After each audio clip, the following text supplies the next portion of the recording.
Ma première question, ce serait tout simplement de vous présenter qui vous êtes, qu'est-ce que vous faites, votre parcours académique aussi, je trouve ça intéressant, et un peu tout ça, quoi. Ok, et ben alors je m'appelle Julien Colombo, je suis le préparateur physique responsable de la prépa physique au Pôle France de basket qui se trouve à l'INSEP à Paris. J'ai pas mal de missions complémentaires. Je suis le responsable du diplôme de préparation physique de la Fédé de basket, la Fédé française de basket. Je coordonne aussi tous les préparateurs physiques des équipes de France jeunes. Et je suis moi-même sur les équipes de France Jeunes depuis 10 ans maintenant. Sur mon parcours académique, j'ai un parcours STAPS, puisque j'ai été prof de PS d'abord pendant 7-8 ans. Mais en parallèle de ça, j'ai toujours été un peu dans le monde de l'entraînement. Donc, j'ai des diplômes d'entraîneur au basket. J'ai pratiqué le basket aussi. Et donc, j'ai toujours eu un pied dans l'entraînement. Et en fait, le métier de préparateur physique n'était pas le métier de professeur de PS, pardon, n'était pas celui auquel je m'attendais. J'étais beaucoup plus attiré vers le côté performance que le côté éducatif. Et donc, du coup, j'ai fait le virage il y a 10 ans maintenant. Et je suis préparateur physique à temps plein maintenant.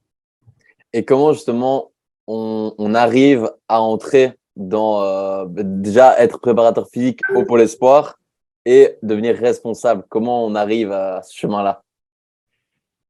Alors en fait, il y a plein de choses qui se mélangent. D'abord, il faut un ensemble de compétences et de parcours universitaires qui font que les portes s'ouvrent.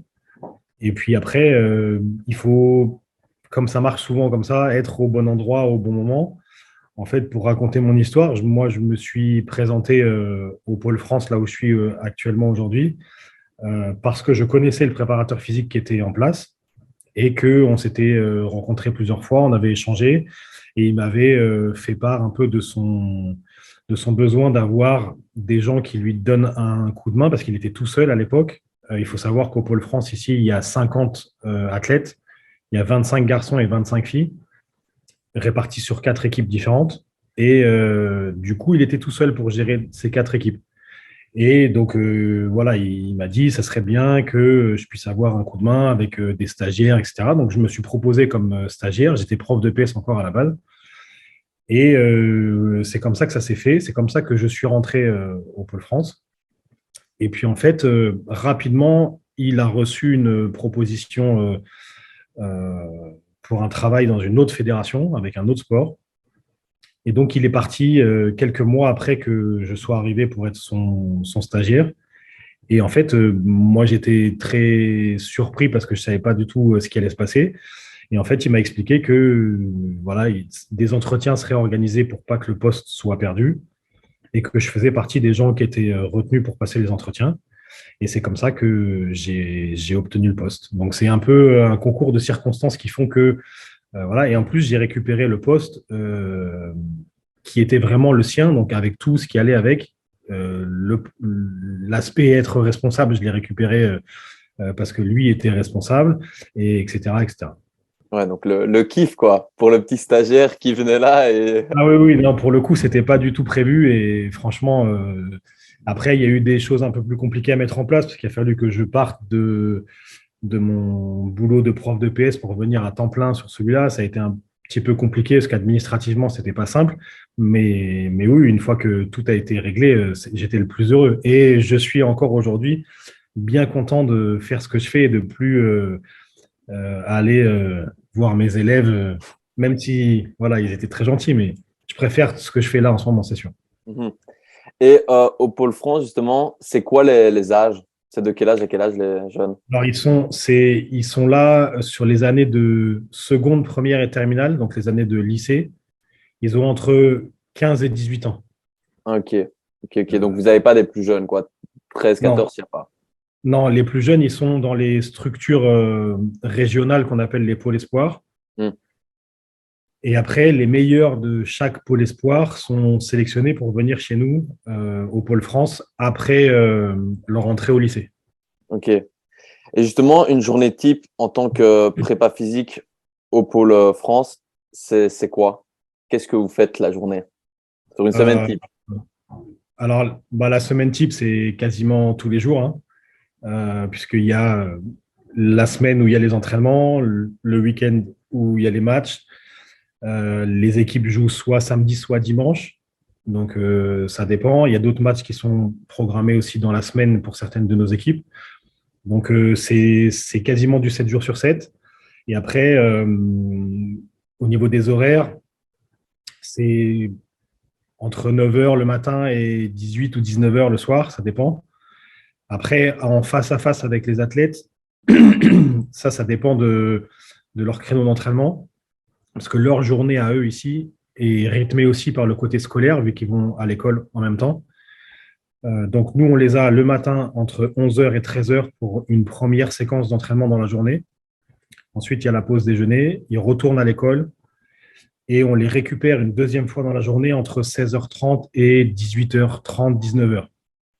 Donc, on les voit 2 fois dans la journée pour l'entraînement et ils vont à l'école. Avant de venir s'entraîner le matin, ils vont à l'école. Ils retournent en début d'après-midi à l'école et après, il y a une troisième séquence scolaire le soir où ils font leurs devoirs, les études surveillées, etc. Donc, il y a 2 séquences sportives et 3 séquences scolaires par jour. Ok, donc ils ont 4 heures de basket plus ou moins par jour. Mais c'est ça que je me disais aussi, la prépa physique, elle a sa place. Enfin, est-ce qu'ils ont de la prépa physique tous les jours? Un peu savoir quelle est la Ouais. charge de prépa physique? Alors, effectivement, on a la chance, comme on les voit beaucoup et qui sont là 2 fois par jour, quasiment tous les jours, on a beaucoup plus de créneaux possibles pour pouvoir faire du travail de prépa physique, comparé à un club où déjà, quand il n'y a que 3 ou 4 entraînements par semaine, bah, ça réduit la possibilité de faire de la prépa physique, forcément. Nous, on a de la chance, on les voit tous les jours. Donc, effectivement, il y a euh, quasiment toutes les équipes ont une petite partie de prépa physique au moins tous les jours. Après, il y a des équipes avec lesquelles on aménage l'emploi du temps pour que, par exemple, il y ait une séquence de musculation tous les jours. Après, ça dépend des cycles, ça dépend des objectifs qu'on a mis en place avec les coachs, ça dépend dans quelle direction on est en train de travailler. Mais là, je parlais de la musculation tous les jours. C'est pas obligatoire que toutes les équipes aient musculation tous les jours, mais en tout cas, nous, les préparateurs physiques, on voit nos équipes tous les jours. Que ce Donc, soit pour faire l'échauffement en début de séance, que ce soit pour faire une fin de séance, soit avec un peu de récupération, soit avec un travail sur l'aérobie, etc. Et le travail de musculation qu'on fait en salle, parce qu'on a une salle de musculation ici dédiée aux basketteurs. Donc, on est très confortable dans les installations, où on peut faire du travail de pied, on peut faire, mais en tout cas, oui, on les voit vraiment tous les jours. ouais, donc au final, en fait, les jeunes en centre ont plus de prépa physique que les pros qui ont plus de matchs, surtout s'ils jouent l'Euroleague, ils ont match tout le temps. Donc, Oui. Là, en plus, ça se justifie aussi par le fait qu'ils sont en développement. Donc, il faut voilà, essayer de développer l'intégralité des qualités physiques pour les amener à être les plus performants possibles à haut niveau. Donc, on fait effectivement beaucoup plus de travail physique que ne le font les joueurs qui sont dans les clubs professionnels. Parce que, comme tu l'as dit, déjà, il y a un rythme de match qui est différent. Et puis, c'est des adultes qui sont normalement arrivés à maturité physique. Après, il y a forcément toujours des choses à travailler. Et puis, quand on va rentrer aussi dans la problématique des blessures, il y a toujours des choses à faire en prépa physique pour soit prévenir les blessures, soit revenir à son niveau après blessure. Mais en tout cas, s'il y a des adultes qui sont normalement matures sur le plan physique, ça se justifie moins que des gamins qu'il faut justement rendre le plus mature possible. donc en fait, sur la semaine, ils ont quasi, allez, je sais pas, 7 heures de PP, quoi. Oui, on est on va dire, entre 8 et 10 heures. Ouais, ok. Et je me demandais, vous faites des tests physiques d'entrée au pôle et savoir quel type de test? Oui, alors c'est pas des tests d'entrée, ça veut dire dans le sens où c'est pas le fait de valider le test qui les fait rentrer. Euh, mais on a une batterie de tests physiques. D'ailleurs, cette batterie de tests physiques est aussi présente dans les structures régionales dont je t'ai parlé tout à l'heure, dans les pôles espoirs, pour qu'on ait une harmonisation du testing des basketteurs et basketteuses sur tout le territoire français. En fait, on va tester des choses très simples. Avant, on avait une batterie qui était très élargie. On a souhaité la recentrer un petit peu. On teste des qualités qui, pour nous, semblent être vraiment les plus importantes pour les basketteurs. Donc, on teste la vitesse en ligne droite. On teste la vitesse en changement de direction, donc ce qu'on appelle l'agilité. On teste la détente verticale, l'explosivité sur le plan vertical. On teste la capacité aérobie. Et puis après, on a une batterie de tests un peu plus sur le plan de la posturologie, donc tout ce qui est mobilité, souplesse, pour voir un peu s'il y a des déséquilibres et des déficits de souplesse et de mobilité sur certaines articulations qui sont très importantes chez le basketteur. Donc voilà, notre batterie test est plutôt simple, mais en fait, ça ne sert à rien d'avoir 10 000 tests si c'est pour ne pas utiliser les résultats des tests. Et donc, on préfère faire simple, avoir des informations relativement rapides pour pouvoir après orienter le travail sur, voilà, il faut développer cette qualité-là en priorité et ensuite on passera à celle-là, etc., etc. Et est-ce que si, parce qu'ils sont encore jeunes, donc ils arrivent vers 15 ans, est-ce que si un joueur est très fort niveau basket, mais que à tous ces tests-là, on voit que c'est pas hyper performant comparé aux autres, est-ce que ça va être un critère d'exclusion pour ce joueur Non. ou pas? Non, parce que c'est le basket qui est l'activité principale. Donc, si sur le plan basket, le jeune est très très fort, bien sûr que de toute façon, il sera sélectionné par les coachs parce que nous, les préparateurs physiques, on est avant tout les assistants des coachs et on donne notre avis sur la partie qui nous concerne, c'est-à-dire le testing physique et posturologique. Donc, on met en évidence des problématiques, mais la décision appartient au coach et comme tu viens de le dire, on est très régulièrement dans le cas où nous, on a mis en évidence des problèmes sur le plan physique, mais que sur le plan basket, ça se justifie tellement que le jeune va rentrer, quoi qu'il arrive. Et après, ça sera à nous, je dis à nous, tout le staff, mais à nous aussi, beaucoup plus les préparateurs physiques, d'essayer de remettre rapidement au niveau physique ce gamin qui a des problèmes. Mhm. Et est-ce que justement, tous ces tests ou d'autres tests, vous faites ça régulièrement sur la saison? Parce que je sais que souvent, on fait des tests en pré-saison, en tout cas, peut-être avec les pros ou même des équipes qui sont pas pro amateurs. Est-ce qu'on reteste souvent chez vous ou pas? Oui, alors on teste 3 fois. On teste en début de saison, on teste en milieu de saison et on teste en fin de saison. Surtout que nous, on a une particularité avec les jeunes qui sont ici. Alors, ils sont tous engagés dans des championnats nationaux pendant toute la saison. Donc, ils jouent tous les week-ends, comme je t'ai dit, certains 2 fois par semaine. Mais nos objectifs à nous, c'est, entre guillemets, ce qui se passe pendant la saison, pendant l'année, qu'il y ait des victoires ou des défaites, c'est pas grave. En tout cas, on n'est pas attaché, on n'est pas dans un système où on va monter si on gagne ou on va descendre si on perd. On est, quoi qu'il arrive, inscrit dans le championnat. Chaque équipe a son championnat bien défini et on y est, quoi qu'il arrive. Qu'on soit dernier ou qu'on soit premier, on ne changera pas de catégorie. Donc, le championnat de l'année sert de travail et de développement pour les jeunes. Par contre, on a des obligations de résultats et de performance l'été pendant les compétitions internationales dans les équipes de France Jeunes. Et là, tout le travail qu'on a fait pendant l'année doit porter ses fruits pendant l'été, en fait.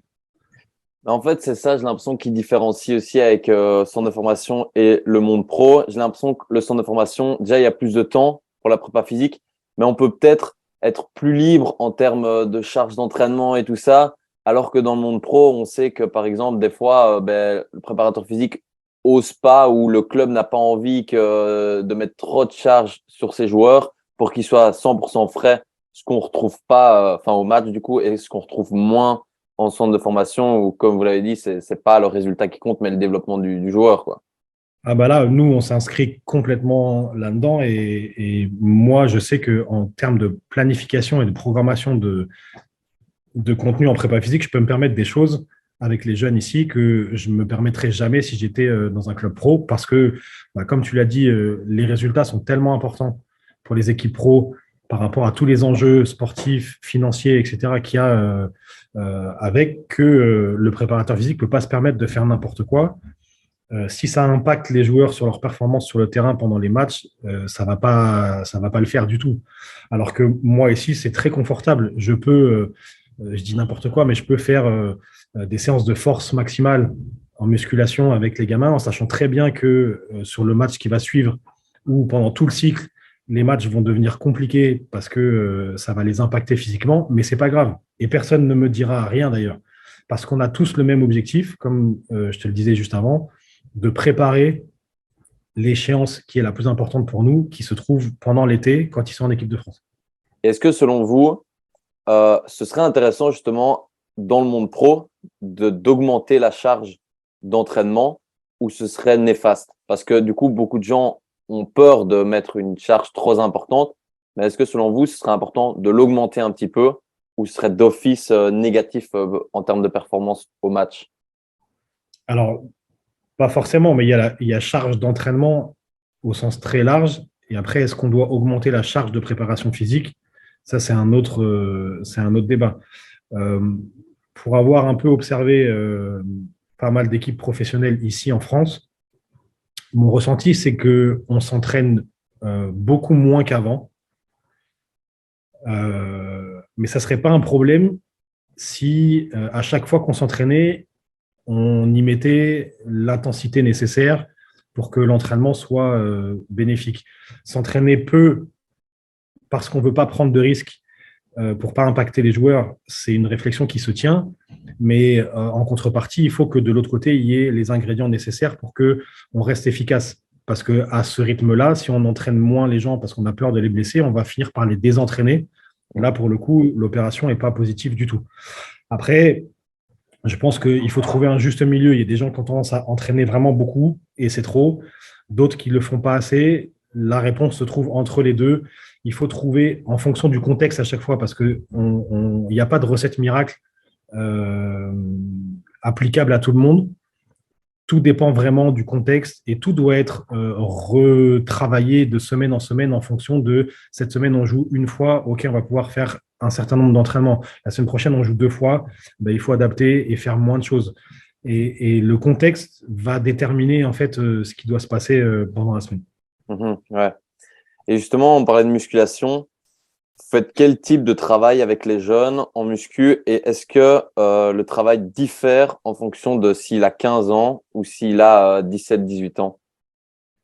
Bah, comme je l'ai dit avant, mon objectif, c'est de les préparer au monde professionnel, parce que quand ils sortent à 18 ans du Pôle France, ils signent pour la grande majorité tous des contrats professionnels avec des équipes adultes ici en France ou même certains partent à l'étranger. Donc moi, mon rôle de préparateur physique, c'est de les préparer à être efficaces et performants dans le monde professionnel. Donc quand on sait les exigences du basket à très haut niveau dans le monde professionnel, on a voilà, un objectif de travail sur le plan physique, sur le plan athlétique, parce que là, pour le coup, ça englobe l'intégralité des qualités athlétiques. Et je sais où est-ce que je veux les emmener. Je sais aussi d'où ils partent, parce que comme on l'a dit tout à l'heure, je les teste à leur arrivée. Et pour ceux qui passent 3 ans avec nous, j'ai 3 ans de travail programmé pour essayer de les amener le plus près possible de ce dont un basketteur professionnel a besoin pour pouvoir s'exprimer sur le terrain. Mhm. Et du coup, est-ce qu'on arrive à individualiser? Parce que je sais que dans le monde pro, c'est déjà compliqué, mais là, vous avez quand même 50 joueurs à gérer. Est-ce qu'on arrive à individualiser la prépa physique pour chaque joueur? Est-ce qu'on le fait que par poste en disant ben, les meneurs, ils vont travailler comme ça, les ailiers comme ça, les pivots comme ça? Ou on arrive à individualiser ben, vraiment à chaque joueur? Parce que je pense, par exemple, peut-être que certains joueurs viennent à 15 ans et ils sont pivots à ce moment-là, mais peut-être que dans le monde pro, ils vont passer ailier. Et donc, si on fait du travail trop focus pivot, prépa physique, et qu'après, dans le monde pro, on nous dit, OK, mais toi, tu vas être ailier, ben, c'est pas c'est pas le même poste, c'est pas toujours le même sport non plus entre un meneur et un pivot, c'est pas du tout les mêmes demandes. Donc, est-ce que vous arrivez à mettre ça en place? Oui, alors Déjà, je ne suis pas tout seul pour gérer les 50 jeunes ici, heureusement, parce que sinon, ça serait très compliqué. Donc, je pilote la cellule de préparation physique ici au Pôle France, mais on est 4 en tout. Donc, ça nous permet de nous répartir sur les différentes équipes et d'avoir chacun des rôles et des tâches bien définis. Donc, déjà, en termes de travail, c'est beaucoup plus simple. Après, l'individualisation, c'est sûr que c'est une des choses sur lesquelles on fait le maximum d'efforts pour pouvoir proposer un travail adapté au plus près à chaque caractéristique de chaque joueur ou joueuse qu'on a ici. Donc là, tu donnais l'exemple de est-ce qu'on fait une individualisation par poste? Oui et non. Non, parce que je pense que, comme tu l'as dit, c'est trop réducteur de dire OK, les grands, vous faites ça et les petits, vous faites ça. Le basket moderne montre que maintenant, les grands, même les grands qui font 2-10, 2-15 ou 2-20, ils font les mêmes choses que les petits. Donc, Wembanyama. voilà. Et Victor, que je connais bien, c'est un bel exemple. Et pour le coup, dans l'articulation de la préparation physique, moi, je m'attache à proposer aux grands les mêmes contenus que les petits en termes de développement des qualités athlétiques. La vitesse, l'agilité, ça doit être la même chez les petits, même si après, forcément, il y a des différences en fonction du gabarit, etc. Par contre, tout ce qui est musculation et développement musculaire et posturologique, l'individualisation part du bilan qu'on a fait de chaque joueur ou joueuse. Et donc, l'individualisation repose sur ses problématiques personnelles qui sont forcément différentes des autres joueurs qui sont dans son équipe. Et donc, on essaye de proposer toujours des contenus de musculation adaptés aux déséquilibres qu'on a pu observer chez tel ou tel joueur, aux problématiques de proprioception, problématiques de mobilité, problématiques de force qu'on a pu mettre en évidence. Et donc, on individualise dans ce sens-là beaucoup, oui. Ouais, donc en fait, il y a des séances un peu en commun où tout le monde, c'est intéressant de travailler tout le monde de la même façon. Et puis, tu as des séances où c'est plus individualisé en fonction de tes Ouais, déficits, moi quoi. j'aime faire. Donc il y a toujours le groupe entier qui est là pour les séances de préparation physique collective. Donc le groupe est là dans sa totalité. Et par contre, on fait un bout de la séance avec une thématique commune. Et après, à d'autres moments dans la séance, soit au début, soit à la fin, chacun a son bloc individuel par rapport à ses problèmes perso. Mhm. Et est-ce qu'il y a parfois des prises en charge où vous êtes qu'avec un ou deux joueurs sur des sessions? Alors, soit dans le cadre de la gestion des blessures, donc quand les sportifs sont arrêtés, eh ben, voilà, on met en place tout le processus de réathlétisation, retour à l'entraînement, etc. Et donc là, on est souvent un pour un, en face à face avec lui. Soit dans des séances vraiment individuelles parce qu'elles ont été demandées par les coachs, par exemple. On veut mettre une séance de musculation supplémentaire pour tel ou tel joueur. On veut mettre un travail de pied supplémentaire. Donc là, on se retrouve en face à face avec des athlètes pour des séances individuelles. Ok, ouais. Et justement, écoutez votre podcast avec Aurélien Broussal-Derval sur le travail du pied, que je trouve déjà hyper intéressant parce que je ne m'y connais pas du tout dans tout ce qui est le travail du pied. Et donc, vous parliez que c'est un travail central qui vous tient réellement à cœur. Euh, Pourquoi c'est si important de travailler ça dans la prépa physique, que ce soit avec les jeunes ou les adultes?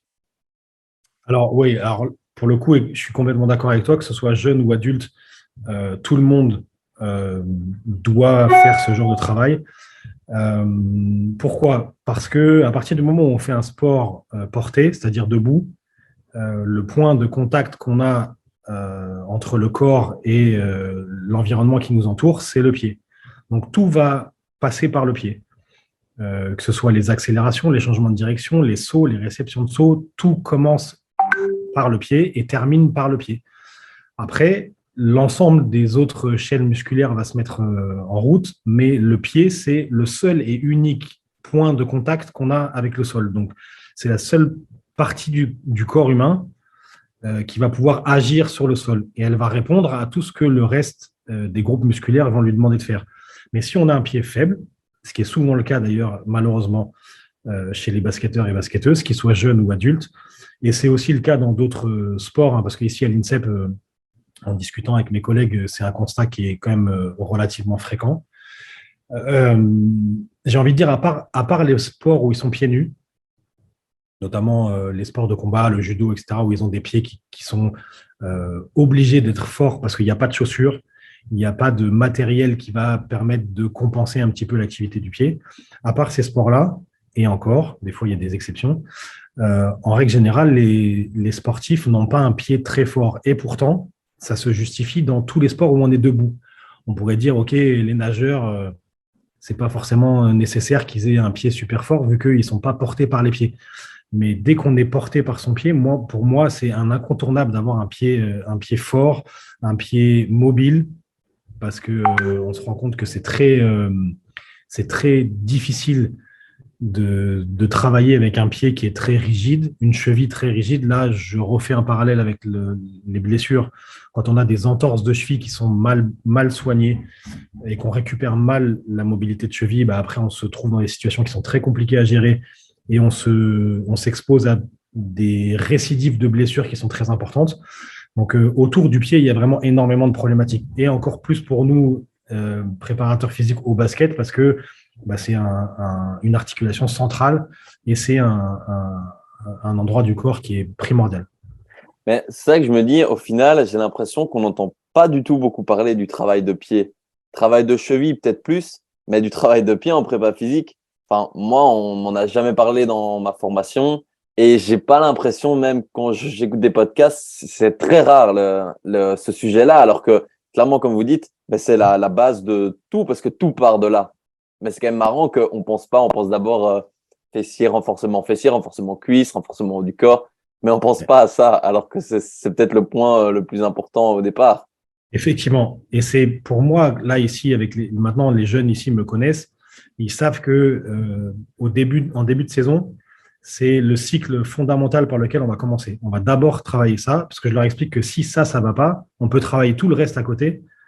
On va forcément perdre de l'efficacité parce que le pied ne va pas être suffisamment fort pour pouvoir répondre à ce qu'on lui demande de faire. Donc, comme tu l'as dit, on parle beaucoup du pied en parlant de la cheville. Et donc, si on mentionne les muscles autour de l'articulation de la cheville, on va parler des muscles extrinsèques, donc tous les péronniers, les jambiers, etc., les mollets, qui sont importants pour la stabilité de la cheville. Mais on oublie les muscles intrinsèques du pied, donc tout ce qui est la voûte plantaire, etc. Je ne vais pas rentrer dans le détail anatomique des muscles qui sont sous le pied, mais c'est des incontournables. Parce que avoir un pied plat, c'est compliqué. Ne pas être capable d'avoir une voûte plantaire réactive, et ben, ça fait perdre de l'efficacité sur tous les déplacements, les changements de direction, etc. Et donc, c'est très important. Et justement, parce que là, on parle d'entraîner le pied, mais quel type d'exercice, comment mettre ça en place? Je demande pas de dire tous les exercices, mais des exercices peut-être type pour un peu avoir une idée. Et ben alors déjà, c'est pieds nus, forcément, parce qu'on ne peut pas travailler le pied quand on est dans une chaussure, etc.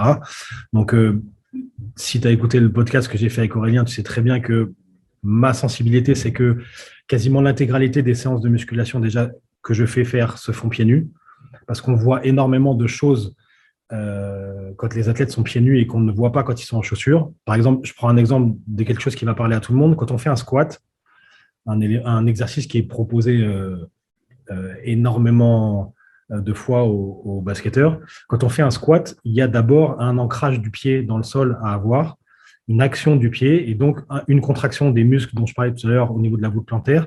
Et ça, on ne le voit pas si on est en chaussure. On ne voit pas si c'est pas fait. Et donc, on laisse faire comme ça le pied dans la chaussure et on passe à côté d'un certain nombre d'infos. Donc, et c'est valable pour tout le reste. Je pourrais citer aussi au développé couché. Il y a une action du pied à faire dans le sol.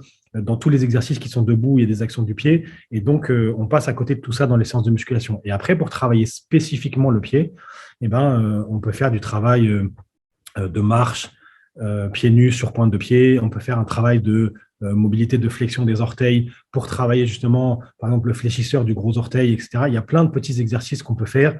Mettre le pied à plat sur une serviette et ramener la serviette vers soi, c'est un exercice tout bête, mais qui fait travailler le pied et qui fait les connexions entre le cerveau et les muscles du pied, importantes à avoir parce que sinon, en fait, on a un pied inerte ou mort dans la chaussure et il ne se passe pas grand-chose. Mhm.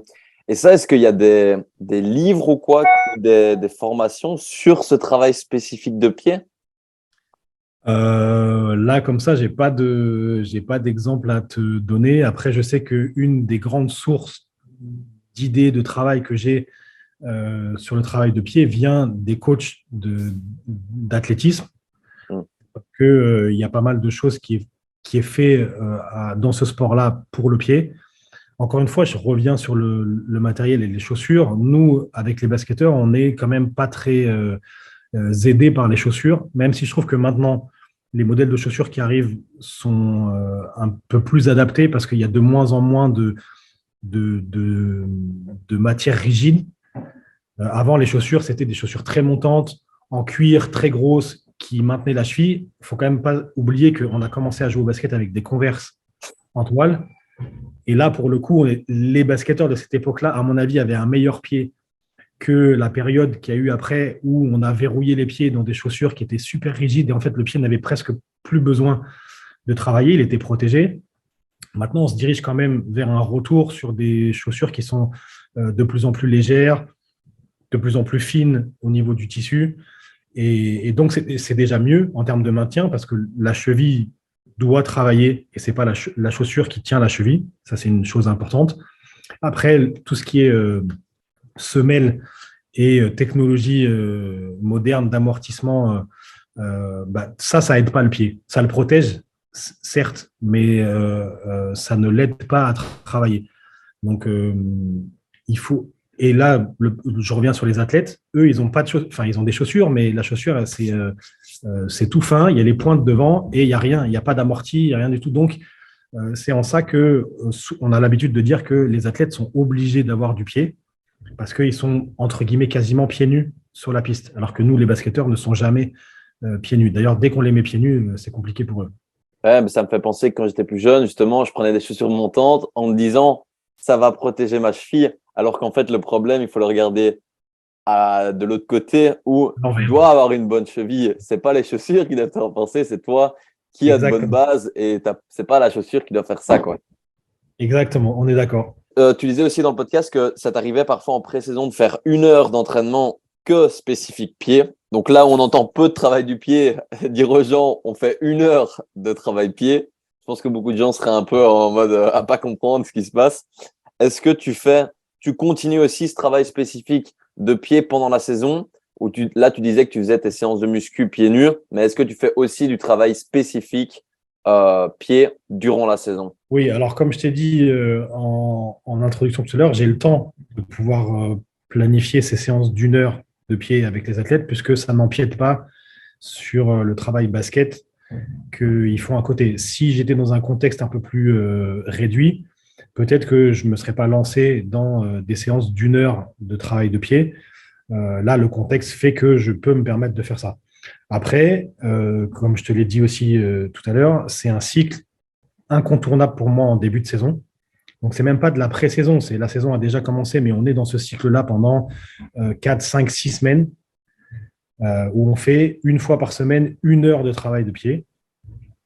Et après, au fur et à mesure de la saison, je fais des rappels, je continue à mettre du pied à plein de moments différents dans les routines d'échauffement, avant la séance basket, dans des séances de musculation où on va beaucoup axer le travail sur des mouvements debout sur le pied, ou dans le travail de course, si je bascule sur un travail de développement de la vitesse, par exemple, ou de l'agilité, et ben en échauffement ou en début de séance, je vais faire des rappels du travail de pied. Donc en fait, avec mes collègues, on a sur nos tableaux des fils rouges qui sont des incontournables pour nous pendant toute l'année. Et en fait, le pied, c'est un fil rouge pour moi. Je le développe beaucoup au début. J'essaye de m'assurer qu'il y a une base solide sur laquelle après je vais pouvoir travailler et faire plein de choses. Mais je fais des petits rappels comme ça pendant toute l'année. Et c'est vraiment quelque chose qui est travaillé tout au long de la saison. Mais c'est intéressant parce qu'on l'entend pas. Enfin, moi, je l'ai jamais réellement entendu, donc c'est intéressant de parler de ça et de son importance de le travailler. Et du coup, en musculation, est-ce que tu dis que tu travailles par cycle. Est-ce que tu travailles plein de types de travail différents tout le temps au fil de la saison ou tu te fais que un bloc force, un bloc endurance, un bloc où tu mélanges tout le temps durant la saison? Non, je ne mélange pas tout. Déjà, on fait une distinction ici entre les premières années, ceux qui viennent d'arriver, donc qui ont 14 ans, 15 ans, 13 ans pour un de nos jeunes garçons qui vient d'arriver, là, qui a 2 ans d'avance. Donc, avec eux, le travail de musculation, c'est vraiment poser les bases. Ils sortent, comme je te le disais avant, des structures régionales où l'aspect préparation physique et musculation n'est pas abordé euh, partout de la même façon. Donc, en fait, on arrive avec un public qui a une expérience très hétérogène de la musculation. Donc, il faut poser les bases, installer les mouvements de base de la musculation, être sûr que les postures et les exécutions des mouvements soient bonnes. Et après, on va pouvoir partir sur des vrais cycles de développement. Mais la priorité, c'est d'abord de mettre les fondations.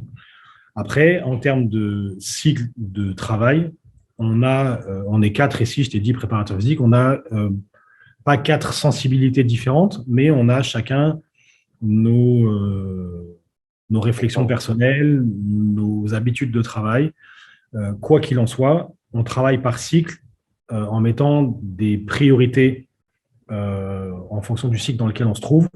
Est-ce que c'est la force? Est-ce que c'est l'endurance? Est-ce que c'est la puissance? Est-ce que c'est l'explosivité? Est-ce que c'est l'hypertrophie? Voilà, on fonctionne par cycle. Et après, comme je l'ai dit tout à l'heure, on n'oublie pas que même si on est dans un cycle de force, le travail de musculation va aussi avoir un côté individualisé pour chacun des joueurs et des joueuses avec qui on travaille et qui diffère complètement du thème principal. Je peux faire de la force en thème commun de séance, mais faire du travail de prophylaxie ou de prévention des blessures sur une cheville ou sur une épaule dans la même séance. Mhm. Mais parce qu'il y a ce côté individualisé qui vient s'ajouter à la partie commune du cycle dans lequel on travaille. Mais ce qui est bien, c'est que comme vous êtes quatre, ben, vous pouvez un peu partager vos avis sur tous les trucs. Et les joueurs, je suppose ils vous ont tous les quatre tout le temps. Ils ont ou il y en a que, ou toi, par exemple, enfin, vous êtes responsable que d'une équipe où ils travaillent avec tout le monde. On peut se tutoyer, hein, ne t'inquiète pas. Mais alors, on est interchangeable, donc ça veut dire qu'on peut assurer n'importe quelle séance de n'importe quelle équipe, puisque comme on travaille ensemble sur la conception des contenus, ça pose aucun problème. Après, on essaye d'être toujours deux, parce que c'est beaucoup plus efficace quand on est deux sur la séance pour pouvoir corriger, apporter des conseils, etc., que quand on est tout seul, parce que les équipes sont entre 12 et 14 joueurs ou joueuses. Donc, ça fait beaucoup de monde en même temps dans la salle de musculation. Donc, on essaye au maximum d'être deux. Après, on est responsable, chacun d'entre nous, d'une ou deux équipes. Et donc, le préparateur physique référent de l'équipe, les jeunes le savent, c'est l'un d'entre nous. Mais ils ont l'habitude de nous voir tous les quatre en permanence. Donc, en fait, ça permet de pouvoir toujours intervenir. Ils peuvent demander des conseils à n'importe lequel d'entre nous. Et je pense que ça leur permet d'être le mieux accompagnés possible. Ah ben ouais, c'est hyper riche. Ça veut dire qu'ils ont vraiment la perspective de chacun d'entre vous. C'est totalement, c'est beaucoup. Moi, je trouve ça beaucoup plus intéressant parce que chacun a des choses différentes à amener. Donc, même si vous avez le même fil conducteur, mais c'est d'office hyper intéressant. Et j'ai vu aussi, je me suis bien renseigné, j'ai bien préparé ma petite vidéo, que tu as fait des interventions sur tout ce qui touchait au sommeil et à l'hydratation. Comment vous mettez ça en place justement avec des jeunes? Parce que je pense que c'est important de placer les bonnes bases directement pour quand ils sont adultes. Et puis surtout, ben, quand ils sont jeunes, ben, ils s'entraînent 2 fois, ils étudient aussi les cours et tout ça. Ben, sommeil, c'est compliqué. L'hydratation, ils ont peut-être pas aussi l'habitude de s'hydrater. Quand ils n'ont pas soif, ils boivent pas. Comment on met ça en place en centre de formation? Alors, du coup, effectivement, on a un vrai rôle éducatif là-dessus qui est très important parce que, comme tu l'as rappelé, on a des jeunes qui n'ont pas encore forcément toutes les bonnes habitudes et tous les bons réflexes qu'un sportif professionnel doit avoir. Donc, on est là pour les accompagner, on est là pour les aider, on est là pour leur apprendre tout ça. Ça fait partie des choses qu'on doit leur avoir apportées une fois qu'ils sortent de chez nous. En sortant d'ici, ils doivent être autonomes sur la gestion de ce qu'on appelle l'entraînement invisible, c'est-à-dire tout ce qui touche à l'entraînement, mais de façon non contextualisée sur le terrain. Donc, s'hydrater correctement, s'alimenter correctement, se reposer et gérer sa récupération, donc, dont le sommeil en fait partie, c'est des choses qu'on doit voir avec eux. Alors, on a un moyen technologique de pouvoir suivre un peu comment ils se débrouillent à ce niveau-là, parce qu'on a une application avec des questionnaires que les jeunes remplissent tous les matins. Donc, ça s'appelle le questionnaire du wellness, donc comment ils se sentent le matin. Et dans ce questionnaire-là, on a des renseignements sur l'heure à laquelle ils se sont couchés, l'heure à laquelle ils se sont levés, donc la durée du sommeil. Donc, c'est un premier indicateur. Ils répondent à des questions sur la qualité du sommeil, parce que ce n'est pas parce qu'ils ont dormi beaucoup qu'ils ont bien dormi. Des fois, ils ont mal dormi, même en ayant respecté ce qu'on leur demande en termes de volume de sommeil dans la nuit, qui est de 8 heures au minimum. Donc, ce n'est pas parce qu'ils ont dormi 8 ou 9 heures qu'ils ont bien dormi. Donc, on a une question sur la qualité du sommeil. Après, il y a plein d'autres questions qui s'ajoutent à ça. Il y a le niveau de fatigue, quelle est l'humeur du jour, est-ce qu'ils ont des douleurs particulières. Et il y a une question sur l'hydratation, parce qu'on leur demande de nous renseigner le matin quand ils se lèvent et la première fois où ils vont aux toilettes, quelle est la couleur de leur urine, qui est un révélateur très précis du niveau d'hydratation. Plus l'urine est claire, mieux ils sont hydratés. Plus elle est foncée, moins ils sont hydratés. Et donc, tout ça, ça se prépare. On les a préparés à ça. On leur a expliqué les différentes questions du questionnaire, pourquoi on avait besoin de ces renseignements-là. Et maintenant, c'est quelque chose qui est rentré dans les habitudes.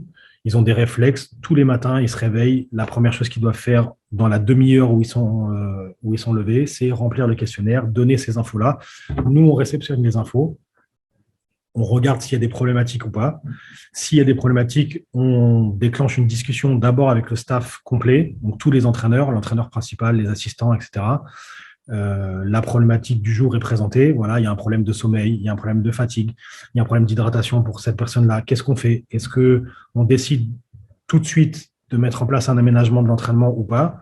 Est-ce que simplement on va décider d'aller discuter avec l'athlète concerné pour savoir ce qui s'est passé? Ok, tu as mal dormi cette nuit, qu'est-ce qui s'est passé? Comment tu te sens à l'entraînement de ce matin? Est-ce que tu penses que ça va le faire? S'il nous dit ok, c'est bon, voilà, on ne le prive pas d'entraînement. Si par contre, il y a des problématiques récurrentes et qu'il y a des problèmes, bien sûr qu'on va mettre en place un certain nombre de choses pour éviter ce que tout le monde redoute, c'est que l'athlète soit sur le terrain et qu'il se blesse parce qu'on n'a pas fait attention à certains détails. Et est-ce que justement, avec ces questionnaires qui sont un peu subjectifs, est-ce que les joueurs sont toujours honnêtes? Parce que je pense que ça, c'est compliqué aussi. Surtout un jeune, on va lui dire, t'es fatigué. Bah, il aura souvent tendance à dire, non, je suis pas fatigué, moi, je suis tout en forme et tout. Comment on arrive à gérer aussi cette subjectivité qui est peut-être encore plus présente chez les jeunes que chez les pros? C'est sûr, ça fait partie de l'apprentissage. De toute façon, dans la mise en place de ce genre d'outils, ça passe forcément par apprendre à remplir son questionnaire en étant complètement honnête. Et il faut leur faire comprendre, mais c'est très simple. S'ils trichent dans les réponses du questionnaire, ils vont forcément payer l'addition à un moment ou à un autre. S'ils sont fatigués et qu'ils ne le disent pas, ils s'exposent de façon ridicule à des problématiques de blessures. Et quand ça arrive, crois-moi que nous, les préparateurs physiques responsables de ce genre d'outils et de questionnaires, on ne se gêne pas pour leur dire, si tu avais dit de façon honnête que tu étais fatigué ou que tu avais mal quelque part, on aurait pu aménager les choses en conséquence. L'aménagement, il faut leur expliquer que l'aménagement ne rime pas forcément avec un arrêt complet de l'entraînement, ou c'est pas parce qu'ils sont aménagés que le week-end, ils vont pas jouer. On essaye juste de trouver les meilleures articulations dans la semaine pour les conserver sur le terrain, mais pour pas prendre de risques dans des situations où c'est un peu compliqué. Donc, quand c'est comme ça, et je l'ai déjà fait un certain nombre de fois, je leur dis, tu sais quoi, là, c'est bien fait pour toi que tu sois blessé. Parce qu'on aurait pu éviter cette situation-là si dans ton questionnaire, les informations avaient été données de façon franche et honnête. Maintenant, ça te servira de leçon. La prochaine fois, tu seras honnête. Et ça suffit, hein. Alors après, on ne va pas en arriver là à chaque fois. On ne va pas Mhm. souhaiter qu'ils laissent systématiquement pour qu'ils deviennent honnêtes. Mais quand, dans l'équipe, les autres constatent que, ah tiens, lui, il n'a pas été honnête dans son truc, et du coup, eh ben, après, ça va tout seul. Mhm. Il Ouais. suffit, même sans en arriver là, il suffit de donner l'exemple d'un ou une qui était passée là avant eux, que tout le monde connaît. Ah tiens, lui, il s'est blessé. Ah ben non, j'ai pas envie qu'il m'arrive la même chose, donc du coup, je vais faire le truc. Voilà. Mais Mhm. effectivement, avec les jeunes, ça prend un peu de temps. En règle générale, quand on déclenche avec les premières années le questionnaire, il faut un mois et demi avant que eux maîtrisent complètement l'outil, qu'ils aient compris le principe d'honnêteté du questionnaire. Mais nous aussi, on a un travail de connaissance individuelle de chacun, parce que comme tu l'as dit, c'est subjectif, et ils n'ont pas les mêmes sensibilités les uns que les autres. Donc, il y en a qui vont être très sensibles à la douleur, par exemple, alors que d'autres, pas du tout. Et donc, il faut qu'on apprenne, nous qui analysons les questionnaires, à connaître les particularités de chacun. Mhm. Il y en a qui n'ont jamais mal. Donc, si jamais ils disent un jour qu'ils ont mal, c'est que là, pour le coup, Ouais. c'est très important. Alors que d'autres, ils sont très sensibles. Tous les jours, ils vont dire qu'ils ont mal, mais ce n'est pas forcément si grave que ça. Donc, ça fait partie de notre boulot aussi de les connaître. Ouais, c'est ça. Ben, au final, c'est le relationnel qui est important aussi, hein. C'est bien beau d'avoir enfin, c'est bien les questionnaires, même la technologie et tout, mais au final, on revient à la base. Tu dois quand même arriver à connaître, savoir si ça va pas. Si quand il dit ça va, tu sais que ça va pas. Donc ça, je C'est pense, ça. c'est quand même, c'est important. C'est un outil qui va créer de la communication, c'est tout. Mhm. On ne peut pas s'arrêter juste à l'information qu'il y a dans le questionnaire. Il faut qu'après, il y ait du dialogue et qu'on échange avec l'athlète et qu'on sache un peu plus en profondeur ce qui se passe. Ouais, clairement. Et ma dernière question, ce serait, euh, pour toi, c'est quoi là où les choses les plus importantes à faire quand on bosse avec des jeunes, si tu en avais une ou deux maximum à vraiment retenir? C'est dur comme question. C'est la dernière, hein, c'est pour ça, c'est la plus dure. Bah, comme j'ai essayé de l'exprimer avant, la chose la plus importante pour moi, c'est d'essayer de faire prendre conscience aux jeunes de l'exigence du sport qu'ils ont décidé de pratiquer en tant que professionnels. Donc, c'est-à-dire qu'on va les payer pour faire ça. On va attendre d'eux un certain nombre de résultats. Et donc, leur carrière va dépendre de leur efficacité sur le terrain. Et moi, j'essaie de leur faire prendre conscience que tout ce que je fais avec eux, euh, et parfois, c'est pas agréable, et j'en ai conscience. Le travail aérobie, c'est pas agréable. Il y a plein de choses en préparation physique qui sont pas forcément très agréables. Tout doit leur servir à être plus efficace sur le terrain. Et, et ce dont on a parlé tout à l'heure, l'entraînement invisible, etc., ça a la même intention. Donc, pour moi, si j'arrive en 3 ans à les éduquer sur l'importance de travailler physiquement pour être plus performant sur le terrain, l'importance d'être très vigilant à l'entraînement invisible, la récupération, l'hydratation, la nutrition, eh ben, j'aurais gagné. Si je les rends un minimum autonome dans comment je fais pour m'échauffer correctement, comment je fais pour pouvoir construire tout seul une routine de prévention des blessures sur une problématique qui me concerne moi. J'ai une problématique de cheville. Comment je fais pour construire ma routine tout seul? Parce que la réalité actuelle du monde professionnel, c'est que chez les garçons, ça va à peu près, mais chez les filles, beaucoup de filles qui sortent d'ici se retrouvent dans un milieu professionnel où il n'y a pas de préparateur physique, ou alors il est là que de temps en temps. Et une des choses qu'on a tous ici en tête, c'est qu'on souhaite les rendre autonomes par rapport au travail physique. Savoir construire une séance, savoir construire des séries, des répétitions, connaître la méthodologie de travail pour qu'après ils puissent travailler, entre guillemets, tout seuls s'ils sont livrés à eux-mêmes dans le monde professionnel. Si on arrive à faire tout ça, franchement, on est les plus heureux du monde.